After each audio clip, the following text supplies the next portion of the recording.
Okay, just click on to Keynote. Here, had a few, there's a technical glitch apparently in making these screencasts on this older Apple. I guess when you get to a certain length, it cuts you off, so I have to make two. So I'm going to go back to monitoring. So what I was saying is this is the last that I was at before the recent unpleasantness. It said that if I was a superintendent or if I was a principal or a teacher leader or whatever I was in the school, I would do a walkthrough, or can't do a walkthrough virtually, but a look through protocol through to things, and I think that they should look like this. All right. For instance, Pinterest.com. This, click on this, right? Oh, wait, I know why. You have to hit play. Sorry. Sorry. Oops. Now, anyway, oh, what else has to bring this up? See, I turned the computer off, so it made a mistake.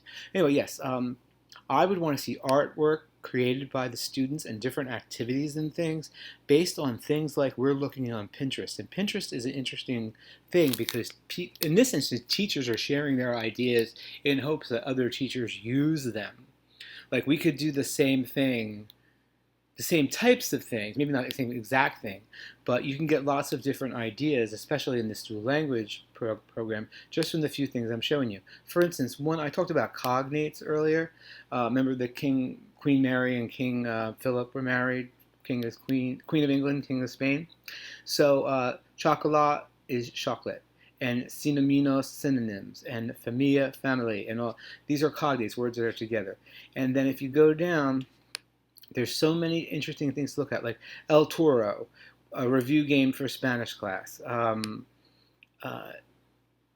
just different things that are in Spanish and English. One thing I thought was really interesting is down below here, I believe, and if it's not on this, yeah. Here's one I love really much. It's the adjectives in how to describe personal adjectives. Dull and boring, aburrido, amiable, kind, and has a pronunciation. So this would be something the children could work on, like maybe not the same words, but something like that in their groups, in their breakout rooms, when they get down to that area. So here, I want to do one thing here. So sorry that, like I said, technical glitches everywhere. Uh, but anyhow, okay, so anyway, that's one. And then let me go back to Keynote. And then I want to look up another one here. Oh, and for some reason it doesn't, well, once again, you have to do this. So, I don't know, sometimes it works a million ways one time and then a million and the third the next. Okay. So anyway, Pinterest, click, oh, once again, play, sorry. Pinterest, this is, I really like this one because it's by Tim B., a teacher, and it talks about the places in your neighborhood and what you should know. And there's something I learned, and it was in this class, and it was one of the discussion questions about place-based learning, that you should learn about the place you are first in the vocabulary. Like think about when you were a child. You knew your body parts and you knew the things in the house, couch and pencil, whatever was in the house, you saw and you knew those vocabulary words first because they were in your uh, sphere, and then as you grew, you gained in vocabulary in your native language. This is gaining in vocabulary in both languages, and vocabulary is very important. And this especially about your own town. And I find this one very interesting. Signals to traffic. It's stop in America, alto in most Spanish languages. And in Argentina, evita would have said pare. So, and then these are words for things in a city. It's very interesting. But the most interesting thing that I found is this, and I have a special link to it in the keynote. And I'm going to play this. Of course, it vanished again. But this time I'm going to do, I don't know why it keeps vanishing, but of course I have to hit play. But then I'm going to hit Pinterest. And this is a video that goes on for about 5 minutes, but I want you to watch. This is an example. A transformational leader provides an example of what they want and of what their goal is, and this is what I want it to look like in some form. And this woman does a beautiful job. And just take a look at this.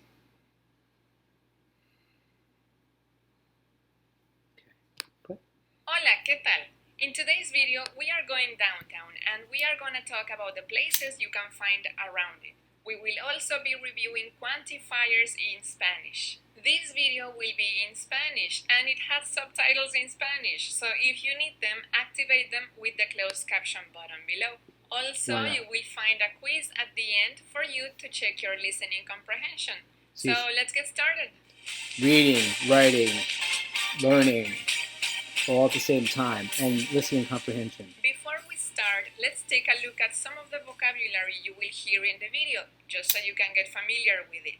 Centro, vocabulary at the beginning lugares, of lessons is ciudad, one of the first things in plaza, good detrás, learning best practices. al lado, monumento, al frente, repasar, algunos, pocos, muchos, ninguno.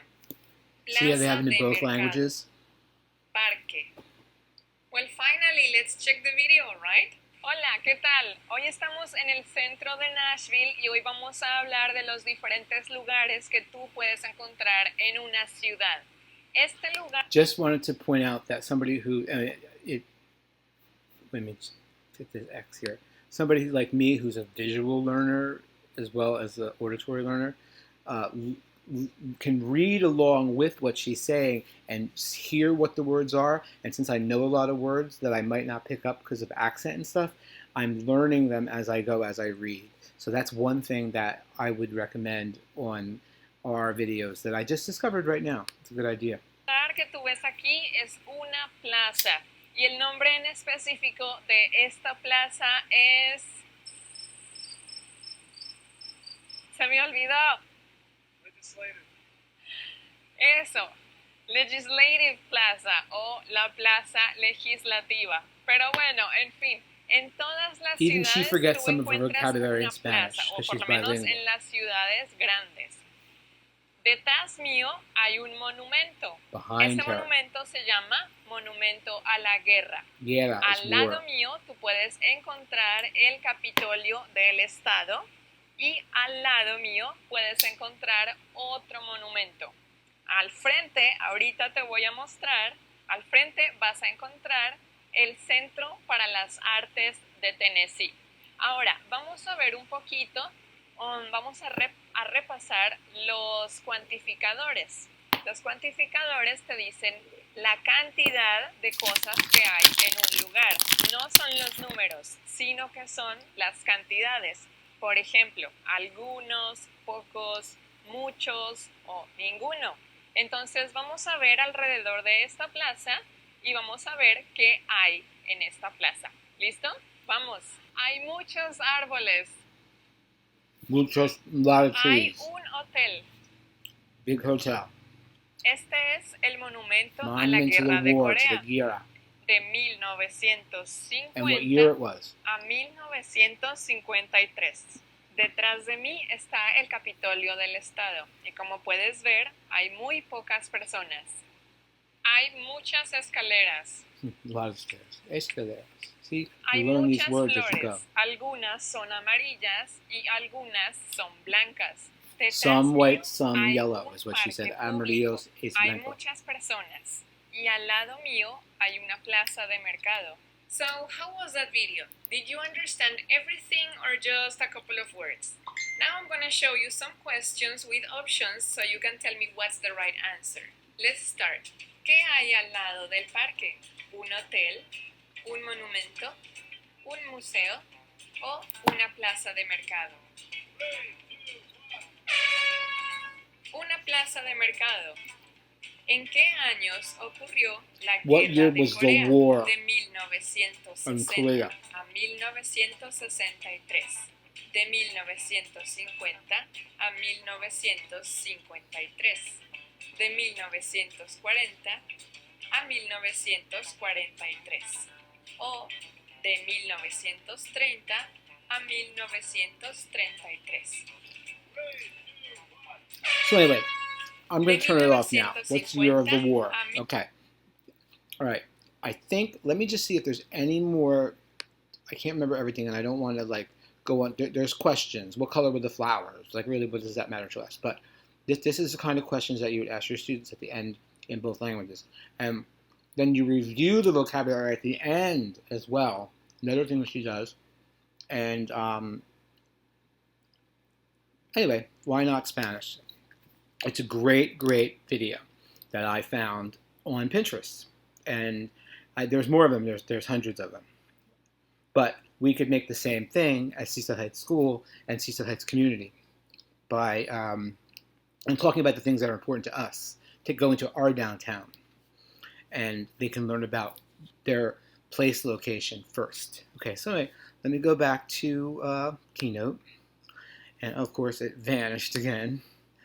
All right, here we go. And of course hit play.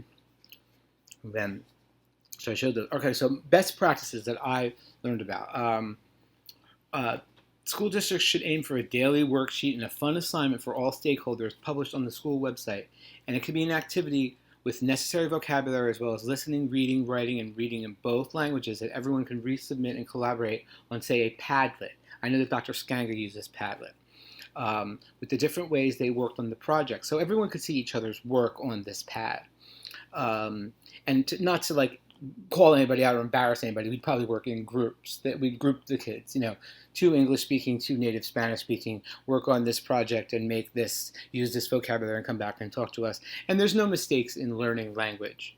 Languages are growing, it's an art. That's why they call it language arts.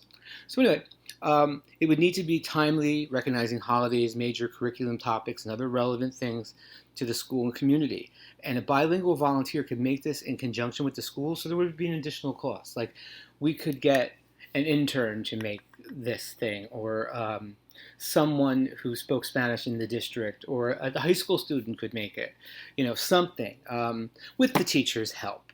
A basic, guideline, and then they would actually make the item. Anyone could do it. Okay, the second one that I came up with these. That's why there's no references. These are things that I came up with as my best practices, what I'd want to see if I was doing a view-through protocol. The classroom or the virtual classroom should identify a community-wide topic or curriculum topic where the vocabulary words are in both Spanish and English are introduced. It would be as easy as in like a typical classroom to ask a native Spanish speaker, ¿Cómo dice pen on Español? And they would say, oh, pluma. I would say, sí, claro. Yes, of course. Pluma. Como dice means what? How do you say whatever in Spanish? It's a very common, very good phrase to know. And that's how you learn, by asking questions and things. And each word, you have to know its spelling and its meaning and put it in a vocabulary notebook. And then like during the week, there should be like a 1 to 2 page essay that could be written using like half the words, say. They could pick like the half that they like or whatever. That makes some sense. Not all of them. It wouldn't, be necessary to do that because multiple people would do different projects, multiple groups, and when they read them all together, which is what they want to do, they share on the Zoom universe. They read them out loud. You'd hear the different words in both the languages, and you would see them written on the screen. Okay, and then here, like for instance, a bilingual para-educator. That's another thing that I didn't think of to put in there. That's another resource, another person in the community we could get that would be cheaper. Or college interns, maybe even from St. Leo, who are bilingual, could polish up things from Google Translate, because Google Translate, when you type into it, it doesn't always come out perfect, like understandable. They could say, oh no, this is not the way it's supposed to be, this is the way it's supposed to be. But the interns would direct the students to work in groups in breakout rooms. Like we could send 4 kids into a breakout room to do a certain activity. Say, okay, well, you're talking about this topic, you need to come up with these vocabulary words, and they can get the vocabulary words right off of Google Translate simply by speaking them into the computer. If you don't know the word for ahora, I typed in ahora, I didn't know how to spell it or anything, that means now. So it would bring up ahora, now. So we would know both in English and Spanish. And it provides the spelling and translation in both languages. Now, so those are the things, just a few things that I would think to do. Now, I wanted to share this. This is Sherry Anderson-Enzer, who was one of my mentors when I started being a teacher and is a good friend of mine. And she shared this with me. and it's called Meet the Teacher. And it says, "Hello, Hugh J. Boyd, second grade parents and guardians. My name is Mrs. Sherry Enzer, and I am excited to have been chosen to be your child's teacher this year. The school year marks my 30th year with the Seaside School District. Congratulations, Sherry." But also, she made it in Espanol. And the only suggestion I have for her, because I thought this was beautiful, this is like a PowerPoint presentation, is that she should have taken, and she still has a chance, because this is a back to school night thing, which is October 8th, to have one of the teachers, one of the bilingual teachers or one of the bilingual paraprofessionals, read the words in Spanish over a screencast like I'm doing now, because some of the parents that don't know how to read Spanish, they went to school in poor educational systems and really don't know, or left school early and things like that and don't have a real grasp. So maybe that would be an idea. And then, this is the idea, the Padlet. And these are where the students' work could be put up. And there's so many different things: a wall, a canvas. Down the bottom right, it says timeline. That's good for history. A map is good for history. Back channel. You could have a chat-like environment where you go back and forth with things. Perfect for this kind of thing. And then also a series of the shelf, a series of columns. That would be put common vocabulary words together. Things like that. And you could use the different Padlets to go on your Zoom to teach things and to show different student work. And evaluation, how we would evaluate if the program was working right. There's no federal guidelines that exist. The states have to make up their own based on the Title III. So you have to have something, but whatever. Now, mind you, I think I might have said this before, New Jersey Department of Education does not have the greatest stats on their website or information, but they do have something. So here, I just clicked on that. This is how we would, you read through it, and this is how you evaluate the English language programs. And I think part 4, let's put it all together, it says here. And let me roll down here. Now, listen to this. When I came here, I couldn't understand English, but now I can understand because teacher taught me English. If I talked to teacher and she showed me a smile, it gave me a lot of relief because I was so afraid about talking to someone. You see, it's not a perfect English. This is someone learning. They're in grade 7. Okay? And there's a video clip, and there's questioning techniques and assessment types. That's what I want to click on. Assessment types. You have to have alternate assessments. One of the first things I learned at St. Leo, performance assessments, how they do things, writing samples, a portfolio assessment, let's see here, self-assessment. So there's all these different ways that you can assess based on this guideline from the state of New Jersey. So I'm going to go back to Keynote. Okay, and of course it vanished again. Thank you very much. Let me hit play. And I think there's only a little bit left. Examples. It says 3 examples, but there's actually 4, of how dual language immersion might help with cultural responsiveness. And what cultural responsiveness is, for those of us who probably all know it, but just to reiterate, is like if you have children in your class, you're supposed to know what country they're from, what religion they are, they practice, some of their family traditions, what would be things that would be offensive to them, like looking into someone's eyes is, in some cultures, is not acceptable. The kids look down at adults, and when to use usted or tú in Spanish, and all these different things. But what we would do is that, and mind you, this is a very interesting little thing I picked up on, American culture taught to native Spanish speakers, because we're talking about American English. We're not teaching them British English. But native Spanish speaking culture is taught to native English speakers, because you can't say Americans, because a lot of the kids who are born native Spanish speaking are Americans. They're born here. Their parents have been living here for decades. So they're not dreamers or anything like that. They are, dreamers are DACA. People, they've been living here since they're little, and then they gave them some kind of amnesty. There's a constant theme of sharing recipes, family histories, customs, and values from both cultures. And simply, and this I talked about this before, the awareness of the vast needs of the dual language community creates a new common cultural thing in Seaside Heights that would not be if we ignored the situation. So that's where the media comes in, that the awareness of this, how important it is for all age groups to learn both languages. And okay, so then there's your references and the rubric. And anyway, I want to thank everyone for coming. And I'm sorry it's broken into two pieces, but have a nice day and thank you.